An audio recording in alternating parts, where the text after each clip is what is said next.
পাখির মতন আকাশে উড়ে বেড়ানোর ইচ্ছে কার না জাগে বলুন। Hi friends, welcome to my channel ঋতুস real life. হ্যাঁ গাইস, আমরা কিন্তু উড়ে বেরিয়েছিলাম পাখির মতন। মালদ্বীপসের মাফুসি আইল্যান্ডে এসে আমরা দুজন যেন একজোড়া পাখি হয়ে গিয়েছিলাম। আমাদের ডানা ছিল না বটে, তারপরও পাখির মতন মুক্ত আকাশে উড়ে বেরিয়েছি। আমরা দুজন মুক্ত শ্বাস নিয়েছি।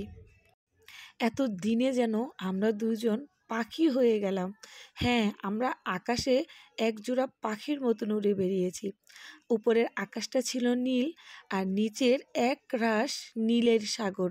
তার মাঝখানে আমরা দুজন ডানাছাড়া পাখি। প্যারাশুটটা যেন ছিল আমাদের ডানা। আমাদের দুজনের ডানাই হলো প্যারাশুট।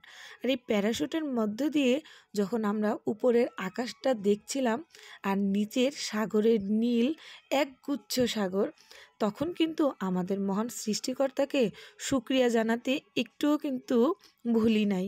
কারণ মহান আল্লাহর এত অপরূপ সৌন্দর্যের সৃষ্টির এক লীলাভূমির এক টুকরা হচ্ছে আমাদের পৃথিবী। এক এক জায়গার এক এক সৌন্দর্য। এজন্য এক চোখ দিয়ে আমরা সম্পূর্ণটা মালদ্বীপসের মাফুসি আইল্যান্ড ঘুরে ঘুরে দেখলাম। শুধু মাফুসি আইল্যান্ড বললে ভুল হবে, মালদ্বীপসের বেশ কয়েকটা দ্বীপ কিন্তু আমরা দেখেছিলাম পাখির মতন হয়ে। ডানা তো ছিল না, কিন্তু পাখির মতন উড়ে বেরিয়েছি। এতদিনে পাখি হওয়ার শখটাও পূরণ হয়ে গেল। আকাশটা ঘুরে ঘুরে দেখছিলাম পাখির মতন। যেদিকে তাকাই ওইদিকেই সৌন্দর্য আর সৌন্দর্য। আমরা কিন্তু একা পাখি হই নাই, এমন আকাশে আমাদের মতন অনেক ডানাছাড়া পাখি কিন্তু উড়ে বেড়াচ্ছিল।